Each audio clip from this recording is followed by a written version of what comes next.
Tetapi di bagian terakhir dalam konferensi pers ini, kelihatan banget Peggy atau Robi ini begitu kelihatan sangat berani banget ya dengan penyidik. Karena kenapa aku bilang berani? Di bagian akhir, Peggy itu nggak dikasih kesempatan bicara sama Polda Jawa Barat.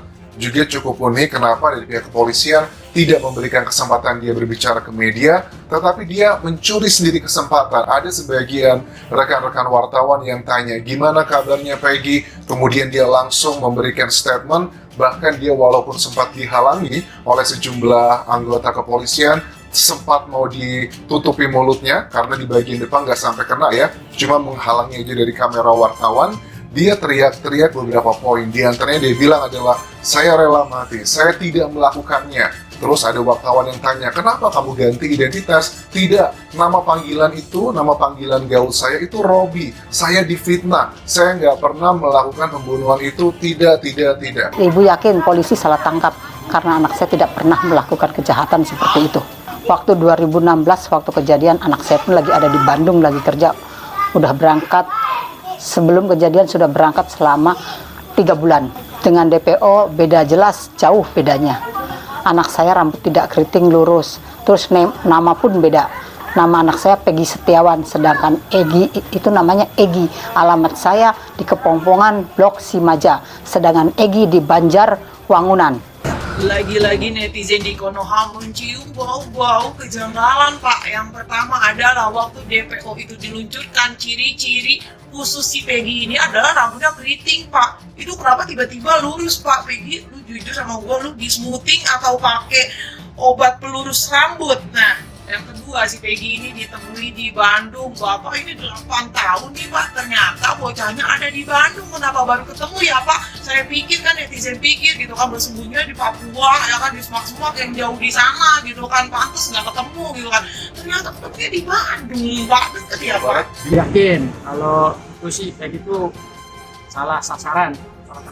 Salah tangkap. Yang mencuri kesempatan untuk menyampaikan sesuatu hal kepada masyarakat lewat wartawan yang hadir. Dia sadar, karena dia kan baru ditangkap sekitar 4 hari yang lalu, dia sudah tahu bahwa dia ini, kasus ini mendapatkan perhatian nasional, makanya ini adalah momen untuk dia, untuk meyakinkan masyarakat yang percaya bahwa dirinya hanyalah sekedar kambing hitam. Tapi juga ada masyarakat yang percaya bahwa dia adalah bagian dari pelaku ini, bahkan diduga dia adalah otak dan juga dalang dari kasus Vina dan juga Eki. Dia nggak ada surat penangkapan, ujung-ujung satu polisi masuk ke rumah, ada yang ngomong, mana Peggy, saya nanya, ada apa Pak? Peggy punya utang sama saya 3 juta belum bayar, kata polisi yang satu. Terus yang polisi yang satunya, nyawa dibayar nyawa, gitu. Terus yang satunya lagi, Peggy membunuh orang, itu jadi saya gimana, nggak karuan. Polisi tuh macam-macam ngomongnya.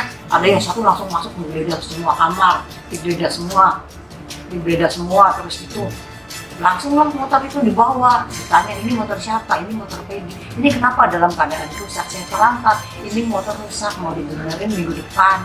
Nggak ada uang, Peggy nanti minggu depan kirim.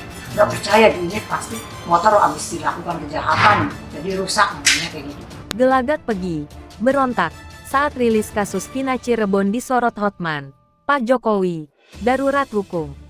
Pengacara kondang Hotman Paris ikut menyoroti gelagat Peggy Setiawan yang berontak saat Polda Jabar merilis update terbaru kasus Vina Cirebon.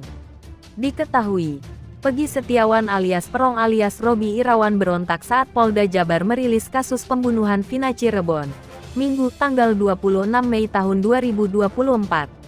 Peggy membantah telah membunuh Vina. Menanggapi hal tersebut, Hotman Paris menilai bahwa Indonesia darurat hukum. Ia pun meminta bantuan Presiden Joko Widodo, Jokowi untuk memberikan atensi terhadap kasus Vina. Aduh, apa yang terjadi hukum di negeri ini? Pak Jokowi please help, darurat hukum. Yang 2 DPO katanya fiksi, tidak eksis. What? Kasihan lihat muka Peggy, tulis Hotman di akun Instagramnya @hotmanparisofficial. Minggu tanggal 26 Mei tahun 2024. Diketahui, Peggy Setiawan sempat mengurai gelagat aneh sepanjang konferensi pers di Polda Jabar. Perong bahkan terlihat menggelengkan kepalanya berkali-kali saat mendengar pihak kepolisian mengungkap kasus pembunuhan Vina dan Eki di tahun 2016. Dilansir dari siaran langsung Kompas TV, Kabid Humas Polda Jabar Kombes Pol Jules Abraham Abbas mengurai keterlibatan dan peran Perong dalam kasus pembunuhan Vina dan Eki 8 tahun lalu.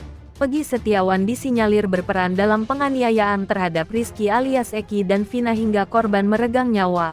Perong menyuruh dan mengejar korban Rizky dan Vina dengan menggunakan sepeda motor Beat warna orange dan memukul korban Rizky dan Vina menggunakan balok kayu, kemudian membonceng korban Rizky dan Vina menuju TKP bersama dengan saksi, ujar Kombes Pol Jules Abraham Abbas.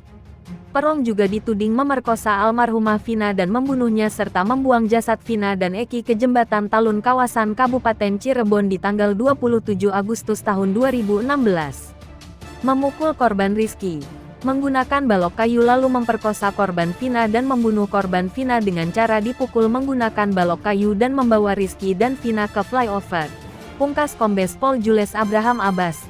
Sebelum pengungkapan kasus tersebut, polisi telah memeriksa saksi yang mengaku melihat keberadaan Perong di TKP.